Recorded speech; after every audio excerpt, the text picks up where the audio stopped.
नमस्कार दोस्तों, मैं राणा चंदन स्टडी अफेयर्स के यूट्यूब चैनल पे आप सभी का एक बार फिर से स्वागत करता हूं। दोस्तों, आज के क्लास में हम लोग बिहार का अपवाह तंत्र के पार्ट 2 के तहत जिन टॉपिक को कवर करेंगे उनमें शामिल हैं दक्षिण बिहार की नदियां, बिहार की झीलें, जलप्रपात एवं गर्म जल कुंड। इससे संबंधित हम लोग महत्वपूर्ण 45 एमसीक्यू को सॉल्व करेंगे और फिर हमेशा की भांति इसकी व्याख्या से हम लोग इस टॉपिक के पूरे कंसेप्ट को अच्छी तरह समझने का प्रयास करेंगे। आपको आगे बढ़ने से पहले बता दूं कि बिहार के अपवाह तंत्र से संबंधित एक वीडियो, इसका पार्ट 1 ऑलरेडी इस चैनल पे अपलोड किया जा चुका है, जिसमें हिमालय से निकलने वाली नदियों से संबंधित सारे फैक्ट्स को मैप के माध्यम से आपको समझाया गया है। आप इस वीडियो को देखने से पहले अपवाह तंत्र का पार्ट 1 जरूर देख लीजिएगा, उसके बाद ही ये वीडियो आपको समझ में आएगी अच्छे से। तो आज के वीडियो की शुरुआत करते हैं, आज के क्विज की शुरुआत करते हैं। उससे पहले हम लोग देख लेते हैं कि दक्षिण बिहार की पठारी नदियाँ, महत्वपूर्ण पठारी नदियाँ कौन कौन सी हैं, उनका उद्गम स्थल कहाँ से है, वह किस स्थान पर बिहार में प्रवेश करती हैं, और फिर उनका मुहाना या संगम स्थल कहाँ है। और क्वेश्चन यहीं से रेज होते हैं। आप अगर प्रीवियस ईयर का क्वेश्चन देखिएगा तो मैक्सिमम क्वेश्चन यहीं से आपको मिलेंगे, वो चाहे बीपीएससी हो या किसी भी स्टेट या बिहार से रिलेटेड एग्जाम। ठीक है, तो हम लोग सबसे पहले दक्षिण बिहार की नदियों को मैप के माध्यम से देख लेते हैं एक बार। ये आप देखिएगा, उत्तर बिहार की सारी नदियों को हम लोगों ने कवर कर लिया है। अब दक्षिण बिहार जिसमें कर्मनाशा, सोन, पुनपुन, फल्गु, क्यूल, अजय, ये महत्वपूर्ण है। तो आप एक सीरीज में देखिएगा, पश्चिम ये हो गया आपका पश्चिम और ये हो गया पूरब। दक्षिण बिहार की नदियों में पश्चिम से लेके कैसे हम लोग आगे बढ़ते हैं, पहले कर्मनाशा, फिर सोन, फिर पुनपुन, फिर फल्गु, और आगे बढ़ते हुए हम लोग पूरे जो गंगा की नदियां हैं, दक्षिण बिहार से जो पठारी नदियां हैं, उनको कवर करेंगे। तो आप एक एक करके याद करिएगा और मैप में इमेजिन करिएगा। हम लोग जो बिहार के भूगोल का पहला चैप्टर पढ़े थे, पहला क्लास जो था हम लोग का बिहार के मैप से रिलेटेड, उसको अच्छे से अगर समझते होंगे ना, तो आप इस मैप को देख के ही आपको पता चल जाएगा कि वह किस स्थान पर प्रवेश करती है और कहाँ पे वह गंगा में जाके मिल जाती है। तो अपने दिमाग का यूज करिएगा, उस मैप वाले वीडियो को जरूर एक बार फिर से देख लीजिएगा, तब ये पूरी चीज़ें आपको समझ में आ जाएगी और एक एक करके लाइन से हम लोग याद करेंगे, देखेंगे, और फिर देखते देखते पूरी जब वीडियो खत्म होगी ना, तो आपको सारी फैक्ट्स, सारी नदियों का उद्गम स्थल, बिहार में प्रवेश और संगम, ये सब कुछ याद हो जाएगा। तो आइए एक बार हम लोग देख लेते हैं दक्षिण बिहार की पठारी नदियों के बारे में। सबसे पश्चिम में आपको मिलेगा कर्मनाशा, उसके बाद है सोन, फिर पुनपुन, उसके बाद फल्गु। ये चार को हम लोग देखते हैं। ये हो गया कर्मनाशा, उसके बाद सोन, फिर पुनपुन और फल्गु, और ये चार दक्षिण बिहार की महत्वपूर्ण नदियां हैं दोस्तों। इन चारों को आप देखिए अच्छा से, और फिर अब हम लोग इनका उद्गम स्थल देखते हैं। तो आप मैप से ही देख सकते हैं कि इनका उद्गम स्थल कहाँ से है। ये एरिया आपका विंध्याचल पर्वत, विंध्याचल पहाड़ी, जिसे कैमूर का पठार भी, रोहतास या कैमूर का पठार के भी नाम से जाना जाता है, तो इनका उद्गम स्थल वहीं होगा। यहाँ पे आप देख सकते हैं कि यहाँ पे ना रोहतास है, तो रोहतास में वो प्रवेश करती है। तो एक चीज़ आप मैप में देखिएगा और यहाँ पे समझिएगा, कर्मनाशा नदी जो है, इनका उद्गम स्थल विंध्याचल की पहाड़ी से है। विंध्याचल की पहाड़ी में ही कैमूर की पठारी या रोहतास की पठारी जिसे कहते हैं वो है। तो इनका उद्गम स्थल हो जाता है वही विंध्याचल की पहाड़ी, और बिहार में प्रवेश करती है ये कैमूर की पहाड़ी से। कैमूर की पहाड़ी से होकर बिहार में प्रवेश करती है, और फिर बक्सर और आरा बक्सर होते हुए फिर ये चौसा के करीब गंगा में मिल जाती है। दोस्तों, चौसा के करीब गंगा भी बिहार में ही प्रवेश करती है, ठीक है। तो वहीं पे ये जाके गंगा में मिलती है। कौन? तो कर्मनाशा नदी। दक्षिण बिहार के सबसे पश्चिम में जो नदी है वो है कर्मनाशा। उसके बाद आता है सोन का। मैप में देखिए यहाँ पे कर्मनाशा और फिर सोन। तो कर्मनाशा नदी कैमूर की पठारी से बिहार में प्रवेश करती है, और विंध्याचल पहाड़ी, कैमूर से ही वो निकलती है विंध्याचल पहाड़ी से, और चौसा में जाके गंगा में मिल जाती है। उसके बाद आता है सोन नदी का। तो सोन नदी का उद्गम स्थल जो है वो है मध्य प्रदेश के अमरकंटक पहाड़ी। अमरकंटक पहाड़ी से वह सोन नदी निकलती है और रोहतास में वह बिहार में प्रवेश करती है, और फिर दानापुर के पास जाके गंगा में मिल जाती है। यहाँ पे आप मैप में देखिए, आप जब मैप देखिएगा तो ये ना रोहतास का क्षेत्र है, ये कैमूर का क्षेत्र है, और ये रोहतास का क्षेत्र है। तो यहाँ से वो प्रवेश करती है और फिर अमरकंटक की पहाड़ी से निकलते हुए आती है, रोहतास जिला होके बिहार में प्रवेश करती है, और फिर जाके दानापुर, पटना के दानापुर में जाके वह गंगा से मिल जाती है। ठीक, तो कर्मनाशा हो गया, पुनपुन हो गया। फिर हम लोग इस सारे फैक्ट्स को ना प्रश्न उत्तर के माध्यम से भी समझेंगे। सोन हो गया। अब हम लोग पुनपुन पे आते हैं। तो पुनपुन नदी, इनका उद्गम स्थल झारखंड के पलामू जिले में एक चौराहा पहाड़ी है, वहीं से पुनपुन नदी निकलती है और औरंगाबाद जिले में बिहार में प्रवेश करती है। और पटना के पास, पटना से पहले एक फतुआ जगह है, वहां पे जाकर वह गंगा में मिल जाती है। और ये क्वेश्चन बीपीएससी में पूछा भी है। ठीक है, तो यहाँ पे देखिए यही है। और यहाँ पे वो इन करती है, पलामू से होके निकलती है, यहाँ पे इन करती है और फिर औरंगाबाद में इन करते हुए यहाँ पे जाके फतुहा के नज़दीक गंगा में मिल जाती है। ठीक है, तो पुनपुन हम लोगों ने कर्मनाशा, सोन, पुनपुन, दिमाग पे मैप को इमेजिन करिएगा, आपको सारे प्रश्न आसानी से समझ में आएंगे। ठीक है, अब हम लोग आते हैं फल्गु नदी। तो यह छोटा नागपुर के पठार से निकलती है, गया जिले से होकर बिहार में प्रवेश करती है और गंगा में जाके मिल जाती है। कहाँ? पटना के ताल क्षेत्र जो है ना, पटना के दक्षिण में एक 6 से 8 किलोमीटर की पट्टी है जिसे ताल बोलते हैं, वहीं पे यह जाके पटना के पास ही ताल एरिया में गंगा में मिल जाती है। ठीक है, तो फल्गु हो गया। आप मैप में देखिएगा, इसको समझ में आ जाएगा। क्यूल, अब हो गया क्यूल। तो यह झारखंड के गिरिडीह जिला में एक तीसरी पहाड़ी है, वहां से निकलती है, जमुई जिला से होके बिहार में प्रवेश करती है और गंगा में ये जाके मिल जाती है। कहाँ पे? तो गंगा में मिलती है लखीसराय के पास, एक लखीसराय में सूर्यगढ़ा है, वहीं पे जाके वह गंगा में मिल जाती है। कौन? तो क्यूल। कर्मनाशा, सोन, पुनपुन, फल्गु, क्यूल। अब आती है एक छोटी नदी है सकड़ी नदी। यह कहाँ से? तो हजारीबाग के पठार से निकलती है, नवादा होकर बिहार में प्रवेश करती है और ये भी गंगा में मिल जाती है। एक छोटी सी नदी और है अजय, ये उतना इंपॉर्टेंट नहीं है लेकिन हमने डाल दिया है। यह जमुई के चकाई पहाड़ी के समीप बटपार में से ही, बिहार से ही ये निकलती है और बंगाल में जाकर गंगा नदी में मिल जाती है। तो आप इसको ना 1 से 2 बार या तो वीडियो को सुनिएगा या फिर इस चार्ट के साथ मैप को देखते हुए आप बस समझने की कोशिश करिएगा। आगे मैं प्रश्नोत्तर के माध्यम से सब कुछ समझा दूंगा। ठीक है, यहाँ पे मैप पे भी आप देख सकते हैं। आगे बढ़ते हैं और आज का पहला प्रश्न लेते हैं। अगर मैप को आपने उस चार्ट को अच्छे से देखे होंगे, मैप को समझे होंगे, तो बहुत आसानी से आप बहुत सारे प्रश्नों के उत्तर बस उस चार्ट और मैप के आधार पे आप दे सकते हैं। पहला प्रश्न है, कर्मनाशा नदी किसकी सहायक नदी है? ऑप्शन है आपके सामने, गंगा नदी, सोन नदी, घाघरा नदी, पुनपुन नदी। उपरोक्त में से कोई नहीं या उपरोक्त में से एक से अधिक। तो कर्मनाशा नदी जो कैमूर की पठारी होते हुए बिहार में प्रवेश करती है, विंध्याचल पर्वत से निकलती है और चौसा के समीप जाके कहाँ मिल जाती है? गंगा नदी में मिल जाती है। इसलिए कर्मनाशा किसकी सहायक नदी है? गंगा नदी के। इसलिए इसका उत्तर होगा ए। अब हम लोग कर्मनाशा नदी के बारे में ब्रीफ में जान लेते हैं अपने व्याख्या के माध्यम से। दोस्तों, व्याख्या को आप इत्मीनान से सुनिएगा, मैं बार बार रिपीट करता हूं, यह नोट्स की तरह है। अगर संभव हो तो इसे अपने डायरी में नोट कर लीजिएगा या फिर वीडियो को 2 से 3 बार सुनिएगा, आपको सब कुछ समझ में आ जाएगा। कर्मनाशा नदी के बारे में देख लेते हैं।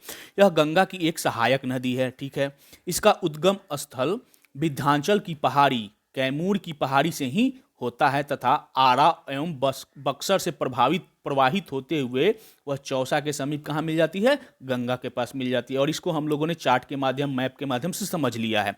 अब कुछ और फैक्ट देखते हैं। यह बिहार एवं उत्तर प्रदेश के बीच सीमा रेखा बनाती है। हम लोगों ने उत्तर बिहार की नदियों के बारे में देखा था कि घाघरा और गंडक बिहार और उत्तर प्रदेश के बीच सीमा का निर्धारण करती है। उसी तरह कर्मनाशा नदी दक्षिण बिहार में बिहार और उत्तर प्रदेश के बीच कुछ दूरी तक सीमा का निर्धारण करती है। हम लोगों ने उत्तर बिहार की नदियों के बारे में पढ़ा था कि पूर्व में जो महानंदा नदी है वो बिहार और बंगाल के बीच कुछ दूरी तक सीमा का निर्धारण करते हैं। ठीक है, तो ये दक्षिण बिहार में कर्मनाशा नदी भी सेम काम करती है, लेकिन उत्तर प्रदेश के साथ। बिहार राज्य में इसे अपवित्र व अशुभ नदी माना जाता है। हाँ दोस्तों, इसे अपवित्र और अशुभ नदी माना जाता है। कहा जाता है कि उधर से जो गंगा कर्मनाशा नदी पार करते हैं ना, उनके कुछ ऐसी बातें कही जाती हैं, लेकिन हम लोग को उस पर ध्यान नहीं देना है। बिहार व उत्तर प्रदेश के बीच कर्मनाशा जल विवाद भी है। तो कर्मनाशा नदी जल विवाद बिहार का किस राज्य के साथ है? तो उत्तर प्रदेश, क्योंकि उत्तर प्रदेश से ही ये सीमा साझा करती है। ठीक है, आगे बढ़ते हैं, दूसरा प्रश्न लेते हैं। कर्मनाशा नदी का उद्गम स्थल है। अब आप आराम से बता सकते हैं इसका उद्गम स्थल। प्रश्न है आपके सामने, ऑप्शन है आपके सामने, विंध्याचल की पहाड़ी, मध्य प्रदेश के अमरकंटक, उत्तरी छोटा नागपुर के पठार, चौराहा पहाड़ी, पलामू झारखंड। तो इसका सही उत्तर हो जाएगा दोस्तों विंध्याचल की पहाड़ी। कहीं आपको ऑप्शन मिलेगा कैमूर की पहाड़ी, कहीं आपको रोहतास की पहाड़ी, तो ये सब एक ही हैं, विंध्याचल की पहाड़ी का ही पार्ट है, इसलिए आप इसको समझने की कोशिश करिएगा। सही उत्तर ए हो जाएगा, विंध्याचल की पहाड़ी। और यहाँ पे आप देख भी सकते हैं मैप के माध्यम से। नेक्स्ट क्वेश्चन, किस स्थान पर कर्मनाशा नदी गंगा में जा मिलती है? शायद ये क्वेश्चन हम लोग कर लिए हैं क्या? तो इसका सही उत्तर हो जाएगा दोस्तों चौसा। आगे बढ़ते हैं, दक्षिण बिहार की वह कौन सी एकमात्र नदी है जो बिहार और उत्तर प्रदेश के बीच कुछ दूरी तक सीमा का निर्धारण करती है? दोस्तों उत्तर बिहार की तो दो नदियां हैं, घाघरा और गंडक, लेकिन दक्षिण बिहार में दो नदियां आपको मिलेगी। दूसरी की हम चर्चा करेंगे। एक गंगा नदी भी जो है ना, आप मैप में देखिएगा तो बिहार और उत्तर प्रदेश के बीच कुछ दूरी तक सीमा साझा करती है, और कर्मनाशा नदी भी बिहार और उत्तर प्रदेश के बीच कुछ दूरी साझा करती है। तो बिहार और उत्तर प्रदेश के बीच टोटल 4 नदियां हैं जो सीमा का साझा करती है। एक हो गया घाघरा, दूसरा हो गया गंडक। आप मैप में देखिएगा तो दक्षिण बिहार में गंगा और कर्मनाशा नदी भी यूपी के साथ बॉर्डर साझा करती है। तो यहाँ ऑप्शन देखते हैं, सोन नदी, पुनपुन नदी, क्यूल नदी, कर्मनाशा नदी। तो यहाँ पे गंगा नदी नहीं है, इसलिए इसका सही उत्तर हो जाएगा कर्मनाशा नदी। डी उत्तर होगा इसका सही।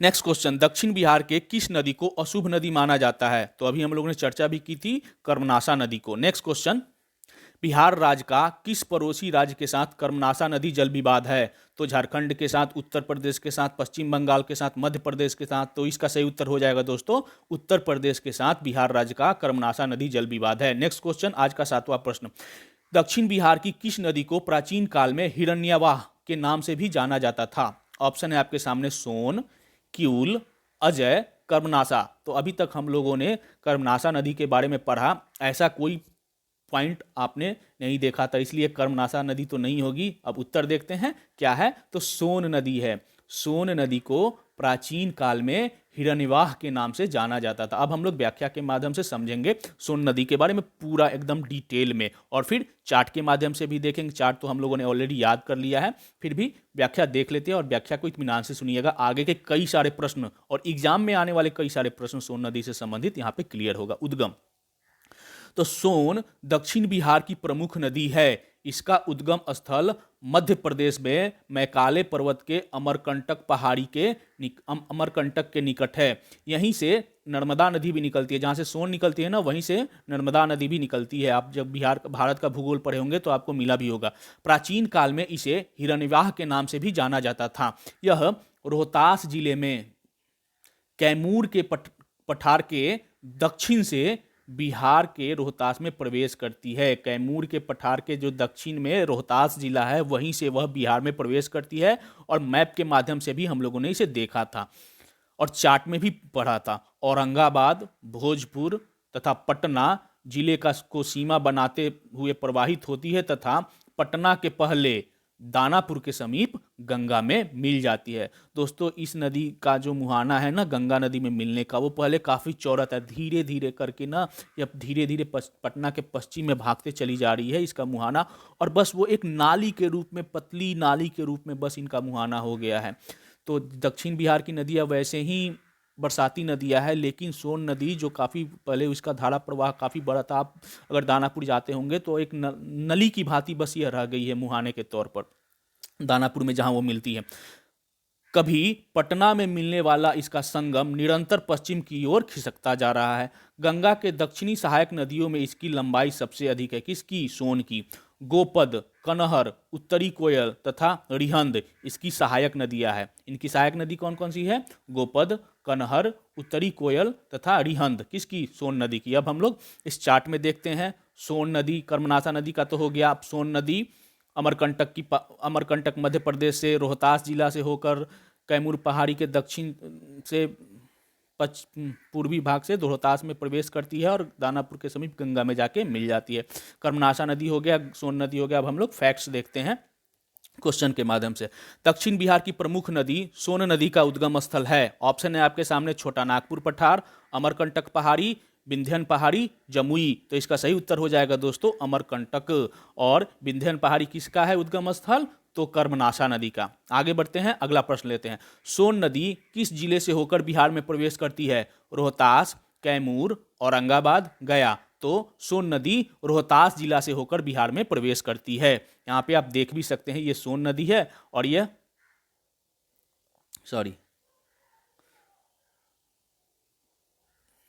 ये सोन नदी है और यहाँ से ये प्रवेश करती है, ये रोहतास का जो पार्ट है। ठीक, आगे बढ़ते हैं। सोन नदी बिहार में किस स्थान पर गंगा में मिलती है? अभी हम लोगों ने चर्चा भी की थी एक्सप्लेनेशन व्याख्या में। अब हम लोग देख लेते हैं ऑप्शन चौसा, दानापुर, बाढ़, फतुहा। तो दानापुर के समीप यह जाके गंगा में मिल जाती है। यहाँ पे आप चार्ट में भी देख सकते हैं। तो कर्मनाशा नदी उद्गम स्थल विंध्याचल की पहाड़ी, जिसे कहीं कहीं आपको कैमूर की पठारी भी ऑप्शन मिल सकता है। दोनों विंध्याचल पहाड़ी का ही पार्ट है, कैमूर का पहाड़ी, तो आप कंफ्यूज मत होइएगा। और बिहार में प्रवेश करती है कैमूर की पहाड़ी से और फिर गंगा में मिल जाती है चौसा के पास। और सोन नदी अमरकंटक से निकलती है, रोहतास में बिहार में प्रवेश करती है, दानापुर के समीप गंगा में मिल जाती है। नेक्स्ट क्वेश्चन, दक्षिण बिहार में बहने वाली गंगा की सबसे लंबी सहायक नदी कौन सी है? कर्मनाशा, सोन, पुनपुन, किऊल। तो अभी हम लोगों ने चर्चा की थी, सोन दक्षिण बिहार की सबसे लंबी नदी है जो गंगा की सहायक नदी है। और उत्तर बिहार की सबसे लंबी सहायक नदी कौन है? तो बूढ़ी गंडक। ठीक है, नेक्स्ट क्वेश्चन, निम्नलिखित नदियों में से कौन सी नदी सोन की सहायक नदी है? गोपद, कनहर, उत्तरी कोयल, रिहंद, उपरोक्त सभी। तो उपरोक्त सभी ही सोन की सहायक नदियां हैं। नेक्स्ट क्वेश्चन, पुनपुन नदी का उद्गम स्थल है। तो चार्ट में हम लोगों ने देखा था, पुनपुन नदी के बारे में सब कुछ समझा था। अब हम लोग प्रश्न उत्तर के माध्यम से देखते हैं। ऑप्शन है आपके सामने, छोटा नागपुर का पठार, कैमूर की पहाड़ी, पलामू की चौराहा पहाड़ी, मध्य प्रदेश का अमरकंटक।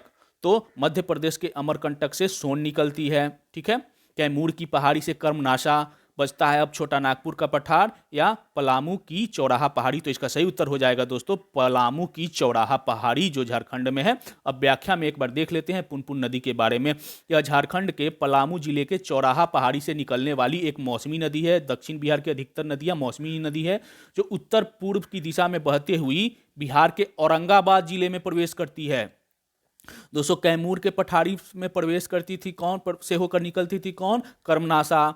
रोहतास जिला में बिहार में प्रवेश करती थी सोन। अब उसके बगल वाला जिला, आप मैप याद करिएगा, सबसे पहले आता है रोहतास, उसके बाद औरंगाबाद। तो रोहतास में प्रवेश की सोन और उसके बाद औरंगाबाद में प्रवेश कर रही है पुनपुन।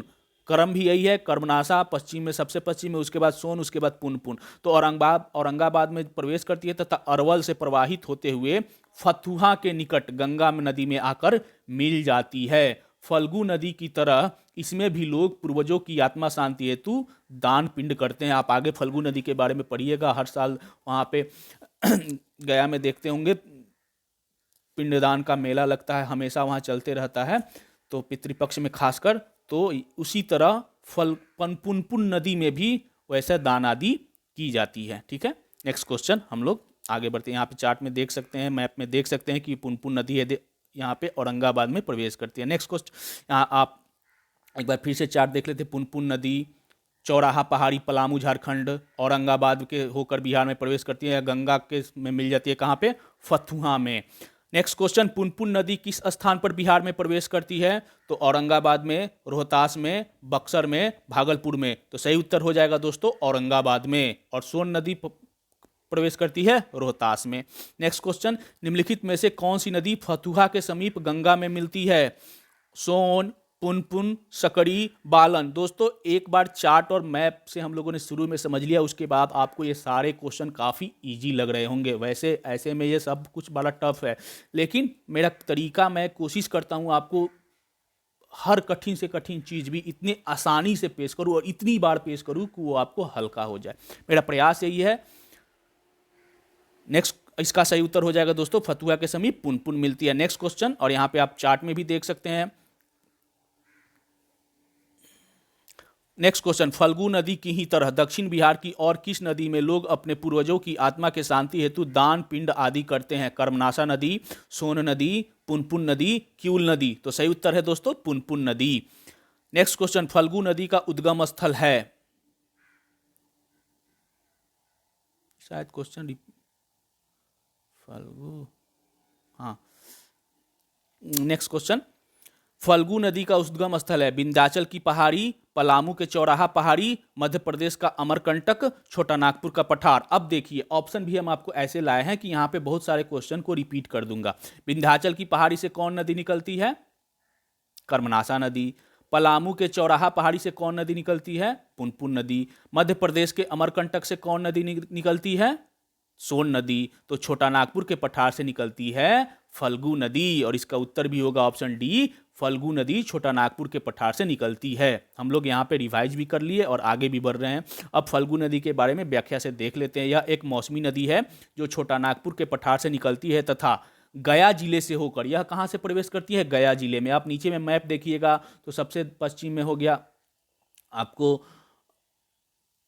कैमूर, फिर रोहतास, फिर आपको औरंगाबाद, उसके बाद गया। तो उसी तरह यहाँ पे जो पश्चिम से जो नदियाँ है उसका भी सीरीज है, कर्मनासा जो कैमूर की पठारी से, फिर सोन व रोहतास में, फिर पुनपुन औरंगाबाद में, अब फल्गु आके मिलती है गया में। तो आप बस इसको याद करिए, आसानी से सब कुछ मैजिकल तरीका से याद हो जाएगा।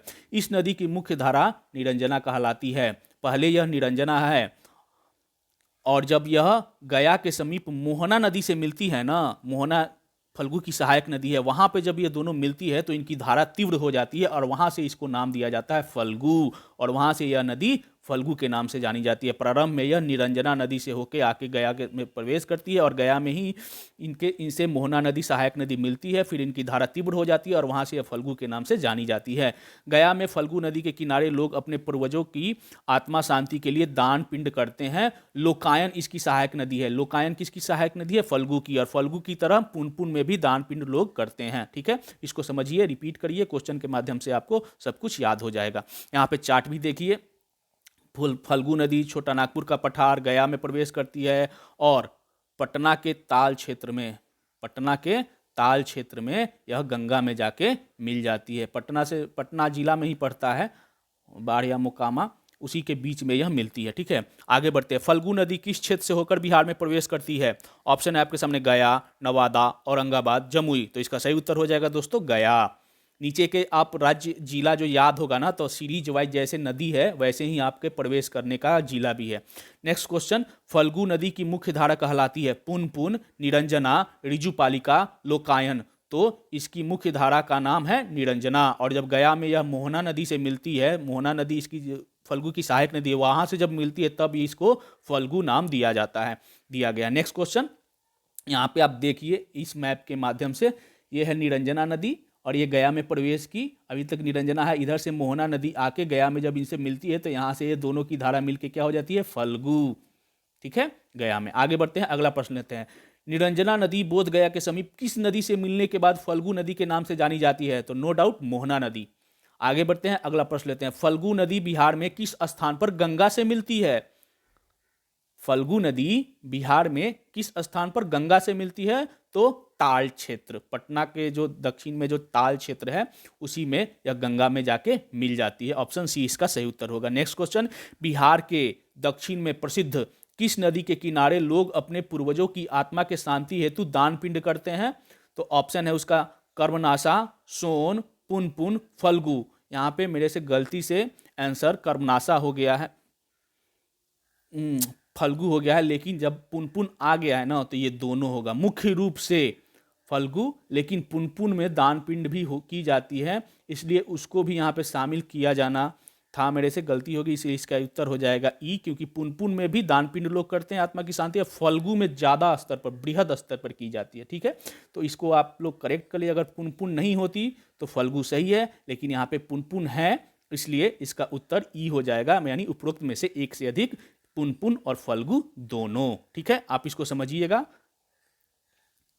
नेक्स्ट क्वेश्चन, किऊल नदी का उद्गम स्थल है? ऑप्शन है आपके सामने, गिरिडीह जिले के स्थित तीसरी पहाड़ी, पलामू के चौराहा पहाड़ी, मध्य प्रदेश का अमरकंटक, छोटा नागपुर का पहाड़ी। अब देखिए, छोटा नागपुर के पहाड़ी से निकलती है किऊल फल्गु, मध्य प्रदेश के अमरकंटक से सोन, पलामू के चौराहा से ये हो गई आपकी पुनपुन, और यहाँ से किऊल नदी निकलती है गिरिडीह जिले के स्थित तीसरी पहाड़ी से। अब किऊल नदी के बारे में हम लोग एक बार व्याख्या में समझ लेते हैं। यह नदी का उद्गम स्थल झारखंड के गिरिडीह जिले स्थित तीसरी पहाड़ी से होती है। किसकी? किऊल की। गिरिडीह जिले में स्थित है एक तीसरी पहाड़ी, वहीं से निकलती है किऊल। यह नदी बिहार में जमुई जिले में प्रवेश करती है तथा लखीसराय के सूर्यगढ़ा के समीप गंगा में जाके मिल जाती है। चार्ट में भी हम लोगों ने देखा था, और इसकी सहायक नदी का नाम है अंजन। ठीक है, यहाँ पे आप देख सकते हैं कर्मनासा, विंध्याचल पहाड़ी, सोन, अमरकंटक, पुनपुन, चौराहा पहाड़ी, फल्गु, छोटा नागपुर पहाड़ी, किउल, टीसरी पहाड़ी, गिरिडीह झारखंड, और जमुई में यहाँ पर बिहार में प्रवेश करती है, और लखीसराय के समीप सूर्यगढ़ा में गंगा में मिल जाती है। इस चार्ट को आप जरूर देखते रहिएगा दोस्तों, बहुत कुछ याद हो जाएगा। ठीक है, यहाँ है जमुई, ये जमुई से निकल के यहाँ पे किउल ये जमुई हुआ, और यहाँ से ये बिहार में प्रवेश करती है। ठीक है, आगे बढ़ते हैं। किउल नदी किस क्षेत्र से होकर बिहार में प्रवेश करती है? गया, नवादा, औरंगाबाद, जमुई। तो अभी हम लोग ने चर्चा की, चार्ट में भी देखा, जमुई नदी। ठीक है, नेक्स्ट क्वेश्चन, निम्नलिखित में से कौन सुमेलित नहीं है? नदी और उद्गम स्थल के बारे में। संकरी, कुछ छोटी छोटी नदियां हैं, उसको हम लोग देख लेते हैं। संकरी उनका उद्गम स्थल है हजारीबाग का पठारी क्षेत्र। अजय जमुई जिले के चकाई के पास बटपार नामक स्थान पर। चंदन एक छोटी सी नदी है बिहार में। तो संथाल परगना के पहाड़ी क्षेत्र से। और ई है उपरोक्त सभी सुमेलित है। तो इसमें उपरोक्त जो है सभी सुमेलित है। ठीक है, यहाँ पे आप देख सकते हैं चार्ट में संकरी अजय के बारे में। ठीक है, आगे बढ़ते हैं, अगला प्रश्न लेते हैं। इसको मैंने बाद में ऐड किया था, आप लोग इसको समझिएगा। बिहार में बहने वाली निम्नलिखित नदियों में से, इसलिए मैंने इसका 25A नाम दिया है। बिहार में बहने वाली निम्नलिखित नदियों में से कौन सी नदी बिहार और उत्तर प्रदेश के बीच कुछ दूरी तक सीमा का निर्धारण करती है? ये बिहार में बहने वाली है। उत्तर बिहार सेपरेटली नहीं क्वेश्चन पूछा गया है, ना ही सेपरेटली दक्षिण बिहार पूछा गया। ये संपूर्ण बिहार की बात हो रही है, जो बिहार और उत्तर प्रदेश के बीच सीमा का निर्धारण करती है। अब आप लोग बताइएगा, ऑप्शन है आपके सामने, गंगा, घाघरा, गंडक, कर्मनासा। तो मैंने चर्चा पहले की वीडियो में भी की थी कि उत्तर बिहार में घाघरा और गंडक जो है बिहार यूपी के बीच सीमा साझा करती है, और फिर कर्मनासा नदी और गंगा नदी, ये दोनों भी बिहार और उत्तर के प्रदेश के बीच कुछ दूरी तक सीमा साझा करती है। इसलिए इसका सही उत्तर हो जाएगा दोस्तों ऑप्शन ई, उपरोक्त में से एक से अधिक, गंगा भी, घाघरा भी, गंडक भी, कर्मनासा भी। ठीक है, यहां पे आप देख सकते हैं। ठीक, आगे बढ़ते हैं, और ये चार्ट में भी आप देख सकते हैं, ये गंगा नदी हो गई, ये कर्मनासा नदी हो गई, ये सब यूपी का क्षेत्र है, उत्तर प्रदेश। ये आपका घाघरा हो गया, ये घाघरा, और ये फिर ये आपका गंडक। ठीक है, आगे बढ़ते हैं, अगला प्रश्न लेते हैं। निम्नलिखित में से कौन सी जलप्रपात बिहार और उत्तर प्रदेश की सीमा पर स्थित है? अब हम लोग नदियों के बाद जलप्रपात में आते हैं। ऑप्शन है आपके सामने। जलप्रपात से बहुत कम प्रश्न पूछे जाते हैं, लेकिन मैंने कोशिश की है कि मैक्सिमम अच्छे से अच्छे आपको समझा पाऊँ। जलप्रपात, गर्म जल कुंड और बिहार के जो झीलें हैं, इनको भी मैंने इस वीडियो में ऐड किया है। कभी कभी प्रश्न पूछे जाते हैं झीलों के बारे में, ठीक है, रामसर साइट के बारे में, तो आप इसे समझने का कोशिश करिएगा चार्ट के माध्यम से भी।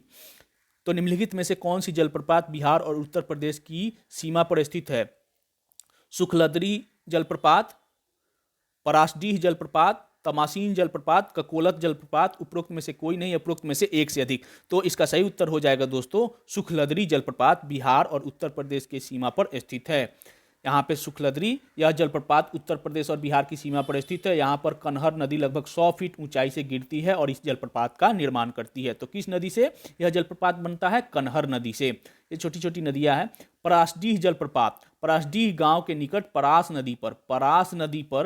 परास नदी तथा पंडा नदी से मिलती है, और यहाँ पर पानी जो है 370 फीट से गिरता है, तो इस परासडीह का निर्माण होता है। अब एक जलप्रपात है तमासीन जलप्रपात, यह महाने नदी पर स्थित है। महाने किसकी सहायक नदी है? तो फल्गु की सहायक नदी है, जहाँ से मिलने के बाद, गया में मिलने के बाद यह फल्गु के नाम से जानी जाती है। तो महाने नदी पर स्थित है, और यह जब गिरती है तो 50 फीट ऊंचाई से गिरती है और तमासीन जलप्रपात का निर्माण करती है। कुछ और जलप्रपात है जो कि मैं चार्ट के माध्यम से आपको यहाँ पे समझा देता हूँ। ककोलत जलप्रपात इंपॉर्टेंट है, इसको आप लोग याद कर लीजिएगा। कोडरमा पठार से उतरने वाली धारा, वहाँ से यह निर्माण होता है। ककोलत जलप्रपात कहाँ है? तो नवादा में है। मैक्सिमम यही पूछता है कि यह जलप्रपात किस जिले में स्थित है।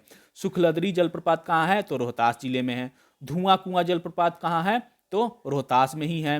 दुर्गावती जलप्रपात कहाँ है? दुर्गावती नदी पर, तो ये भी रोहतास में ही है। जियारखंड, तो ये भोजपुर में है। मैक्सिमम जो जलप्रपात है रोहतास में ही है, पठारी एरिया, पहाड़ी एरिया है वहाँ। खुआरी दाह जलप्रपात कहाँ है? रोहतास में। राकिम कुंड जलप्रपात कहाँ है? तो रोहतास में। ओखारी कुंड कहाँ है? रोहतास में। सुअरा जलप्रपात तो रोहतास में। देवदारी जलप्रपात कहाँ है? तो रोहतास में। और तिलहर कुंड जलप्रपात कहाँ है? तो ये भी रोहतास में। ठीक है, रोहतास के अलावा आपको ककोलत जो नवादा में है, और फिर जियारखंड ये भोजपुर में है। बाकी सारे पठार जो है जलप्रपात है वह रोहतास में पड़ते हैं।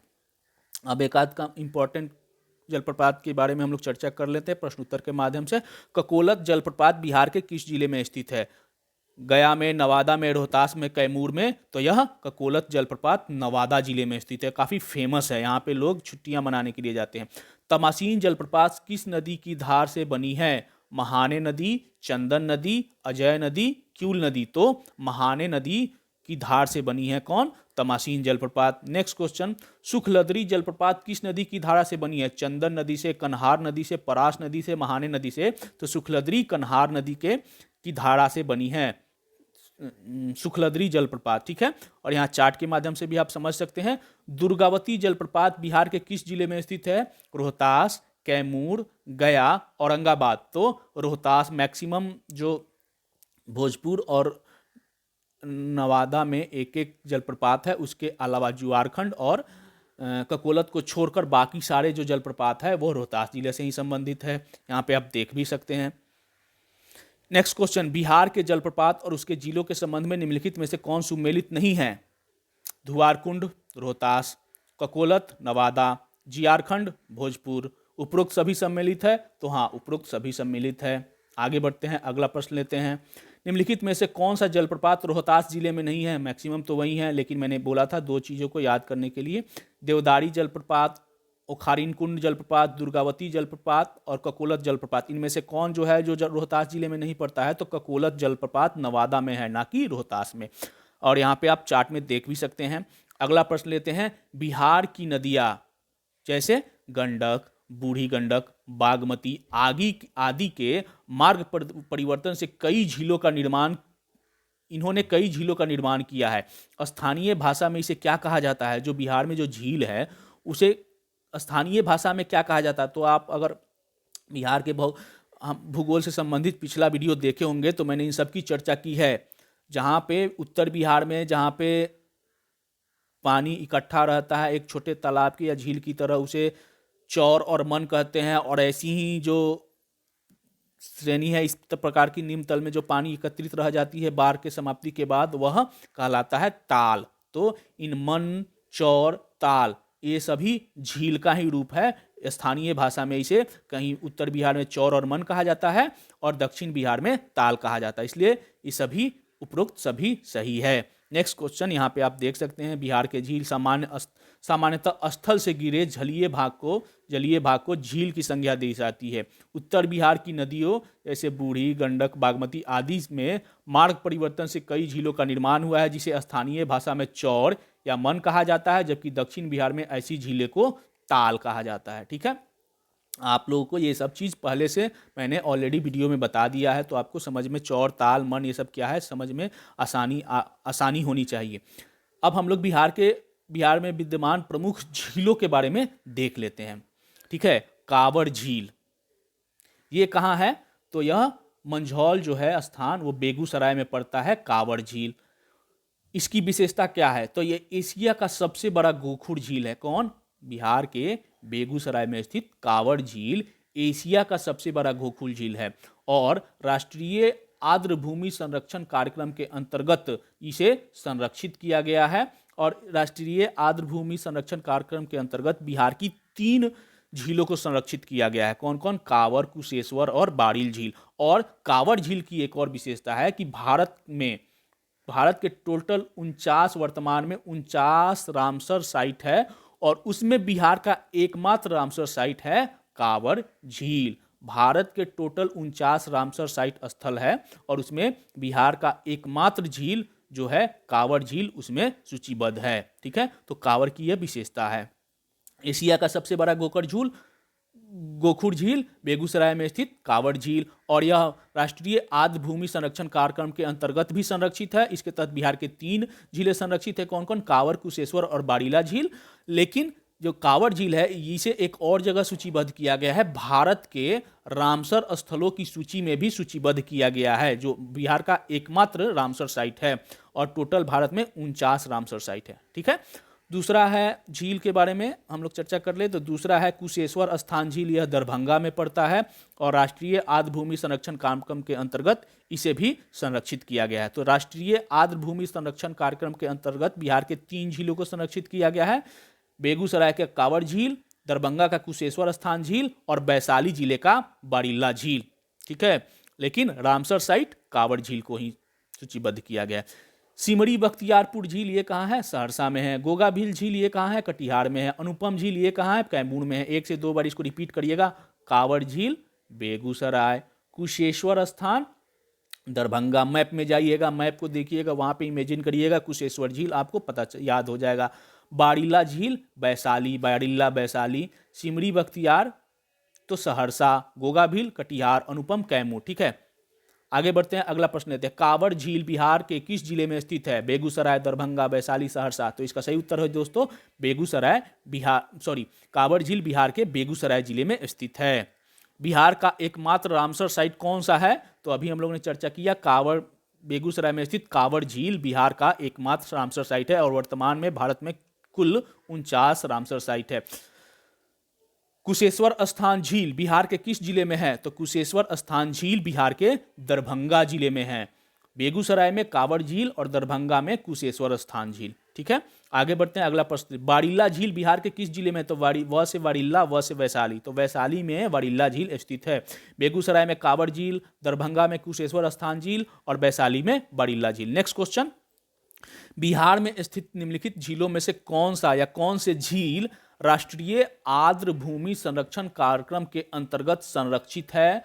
तो हमने चर्चा भी की थी व्याख्या में, अब यहाँ पे देख लेते हैं। कांवड़ झील बेगूसराय, कुशेश्वर स्थान झील दरभंगा, बारिल्ला झील वैशाली या उपरोक्त सभी? तो उपरोक्त सभी राष्ट्रीय आर्द्र भूमि संरक्षण कार्यक्रम के अंतर्गत बिहार के ये तीनों ही झील संरक्षित है, लेकिन कांवड़ झील एकमात्र है जो रामसर साइट में सूचीबद्ध है। यहाँ पे आप एक बार फिर से आप देख सकते हैं यहाँ पे झीलों का नाम। और नेक्स्ट क्वेश्चन, ये क्वेश्चन तो हम लोग हो गया। हाँ, बिहार में गोगाबिल झील स्थित है, कहाँ स्थित है? ऑप्शन है आपके सामने, कटिहार में, बेगूसराय में, पटना में, नालंदा में। तो यह गोगाबिल झील जो है आप यहाँ चार्ट में देख सकते हैं, कटिहार में स्थित है गोगाबिल झील, कटिहार। नेक्स्ट क्वेश्चन, बिहार में स्थित झीलों के संबंध में निम्नलिखित में से कौन सुमेलित नहीं है? आपको मिलान करना है। अनुपम झील कैमूर, सही है। सिमली बख्तियारपुर झील सहरसा, ये भी सही है। गोगाबिल झील कटिहार, अभी हम लोग ने चर्चा की थी, ये भी सही है। कांवड़ झील दरभंगा, तो कांवड़ झील दरभंगा में नहीं है, ये कांवड़ झील जो है बेगूसराय में है। और दरभंगा में जो झील है उसका नाम है कुशेश्वर स्थान झील, यहाँ पे आप चार्ट में देख सकते हैं। कुशेश्वर स्थान झील है दरभंगा में और कांवड़ झील बेगूसराय में। ठीक है, तो यहां भी आप देख सकते हैं। अगला प्रश्न लेते हैं, बिहार के किस जिले में सर्वाधिक गोखुर झील पाए जाते हैं? तो दोस्तों आप याद कर लीजिएगा, सहरसा जो जिला है वहां पे सर्वाधिक गोखुर झील पाए जाते हैं। ठीक है, नेक्स्ट क्वेश्चन, निम्नलिखित में से कौन से क्षेत्र वेटलैंड्स के अंतर्गत सम्मिलित किए जाते हैं? वेटलैंड्स मीन्स आर्द्र भूमि। ऑप्शन है आपके सामने चौर, मन, टाल, उपरोक्त सभी। तो उपरोक्त सभी जो है ऐसे जो क्षेत्र जहां इस तरह का स्थितियां बनती है उन्हें वेटलैंड्स के अंतर्गत भी सम्मिलित किया जाता है। जिस तरह झील का, ये तो स्थानीय नाम है चौर, मन, टाल, लेकिन जो परिभाषा है ना वेटलैंड्स की, उसमें ये सभी फिट बैठते हैं, इसलिए इसे आर्द्र भूमि या वेटलैंड्स के अंतर्गत सम्मिलित किया जाता है। और चौर, मन उत्तर बिहार, टाल दक्षिण बिहार। वेटलैंड्स के बारे में देख लें, जल आच्छादित निम्न तलीय क्षेत्र आर्द्र भूमि कहा जाता है। ठीक है, चौर, मन, टाल आदि वेटलैंड्स के अंतर्गत आते हैं जो झील के आकार के होते हैं, बस इतना समझिए। राज्य में लगभग 16 जिलों में वेटलैंड्स फैला हुआ है और महत्वपूर्ण को हम लोगों ने सूची देख ली हुई है। राष्ट्रीय आर्द्र भूमि संरक्षण कार्यक्रम के तहत भारत में 115 आर्द्र भूमि क्षेत्रों को चिन्हित किया गया है, जिसमें बिहार के 3 स्थल शामिल है। हम लोगों ने चर्चा भी की थी, कौन कौन? तो कांवड़, बारिल्ला और कुशेश्वर, ये दरभंगा में है, बारिल्ला वैशाली में है, कांवड़ बेगूसराय में है। ठीक है, और बिहार के कुल आर्द्र भूमि का 21 जो प्रतिशत है ना वह निजी स्वामित्व में है, यानी खास व्यक्ति के पास है। और 79% जो वेटलैंड्स है, आर्द्र भूमि है, वह सरकारी स्वामित्व के अंतर्गत है, गवर्नमेंट के अंडर में है। और एक और पॉइंट है, देश में कुल 49 रामसर स्थल है, जिसमें बिहार के बेगूसराय जिले में स्थित कौन छूट गया है, यहां लिखना छूट गया, काबर झील। काबर झील रामसर साइट, बिहार का एकमात्र रामसर स्थल काबर झील है। ठीक है, आगे बढ़ते हैं, अगला प्रश्न लेते हैं। बिहार में कुल आर्द्र भूमि का कितना प्रतिशत भूमि सरकारी स्वामित्व के अंतर्गत है? तो 79%। निजी स्वामित्व में 21% और 79% सरकारी स्वामित्व के अंतर्गत है। ठीक है, नेक्स्ट क्वेश्चन, बिहार में निम्नलिखित में से किस जिले में गर्म जल स्रोत के सुप्रसिद्ध ऐतिहासिक स्थल है? गर्म जल स्रोत बिहार में कहां से मिलते हैं, किस जिले से? तो रोहतास, मुंगेर, ए और बी दोनों ही जिलों से, यानी रोहतास और मुंगेर दोनों से ही। डी ऑप्शन है भागलपुर, ई ऑप्शन उपरोक्त में से कोई नहीं, उपरोक्त में से एक से अधिक। तो इसका सही उत्तर हो जाएगा दोस्तों ऑप्शन सी, रोहतास और मुंगेर, इन दोनों ही जिलों से बिहार में गर्म जल स्रोत निकलते हैं और इसी के लिए ये दोनों जिले प्रसिद्ध भी है। बिहार के गर्म जल कुंड से आशय ऐसे प्राकृतिक गड्ढों से है जिनमें स्वतः ही गर्म जल बाहर निकलता है। दोस्तों आप रोहतास में जाइएगा ना तो ठंडी के दिनों में इतना गर्म पानी रहता है कि आप मतलब वहां से निकलने का इच्छा नहीं करेगा आपको। बिहार में अनेक स्थानों पर गर्म जल कुंड पाया जाता है, इनमें पर्याप्त मात्रा में खनिज, लवण, गंधक आदि पाए जाते हैं, जिसके कारण यह जिनके रिएक्शन से यह गर्म रहता है। भूगर्भ में स्थित रेडियो सक्रिय खनिज इन गर्म जल कुंडों के निर्माण का मुख्य कारक होता है। इसमें त्वचा का रंग इससे त्वचा का रोग जो है दूर हो जाता है। इन गर्म जल कुंडों में नहाने से आपको आयुर्वेदिक असर होता है और आपके त्वचा में जितनी भी रोगें हैं वे दूर हो जाती हैं। बिहार में मुख्यतः 2 क्षेत्रों में गर्म जल कुंड पाए जाते हैं। कौन कौन से क्षेत्र है? एक राजगीर की पहाड़ी और दूसरा खड़गपुर की पहाड़ी। राजगीर की पहाड़ी से गर्म जल कुंड जो निकलते हैं वह सभी राजगीर जिले में ही आपको मिल जाएंगे, और खड़गपुर की पहाड़ी जो कि मुंगेर में पड़ता है, यहां से जो गर्म जल कुंड मिलते हैं वे मुंगेर जिले में मिलते हैं। ठीक है, तो आपने इसको समझ लिया। आप एक बार इसको चार्ट में देख लीजिए। मैक्सिमम जो झील है 5 झील है, सॉरी 5 ये यहाँ झील नहीं यार, गर्म जल कुंड, गलती से झील हो गया है, यहाँ जलकुंड होगा, झील नहीं है। जलकुंड इसको दे दीजिएगा, समझिएगा। सूर्य जल कुंड, सप्तधारा जल कुंड, ब्रह्म कुंड, गोमुख कुंड, नानक कुंड, ये सभी राजगीर में है।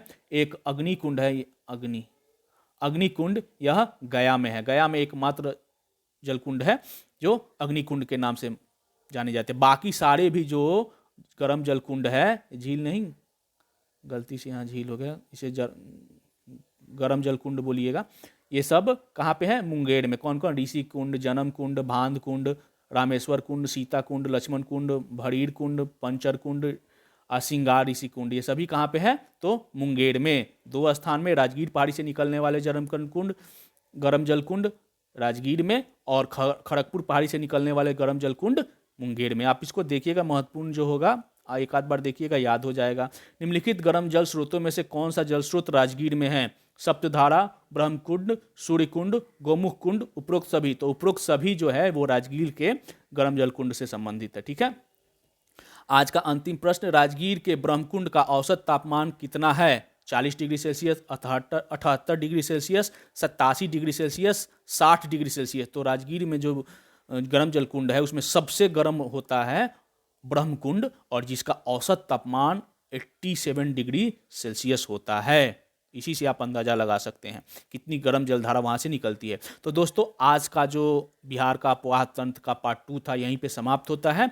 अगले वीडियो में हम लोग जो प्रमुख नहरें और नदी घाटी परियोजना से संबंधित सारे प्रश्नों और फैक्ट्स को समझेंगे, जानेंगे और फिर सॉल्व करेंगे। आज के लिए इतना ही दोस्तों। अगर वीडियो अच्छा लगे तो चैनल को दोस्तों सब्सक्राइब करिएगा, क्योंकि आप सब्सक्राइब करिएगा, लाइक करिएगा, शेयर करिएगा तो हमें काफ़ी प्रेरणा मिलती है, हमें भी कुछ एक्स्ट्रा करने का मन करता है। फिर भी मैं अपना प्रयास जारी रखूँगा। आपको अच्छा लगे तो भी कमेंट करिए और अच्छा ना लगे तो भी कमेंट करिए, फीडबैक दीजिए कि मैं कहाँ पे अब सुधार करूँ, जिससे कि ये हमारा जो प्रयास और भी प्रभावशाली तरीके से आपके पास पहुँच जाए। धन्यवाद, आज के लिए इतना ही।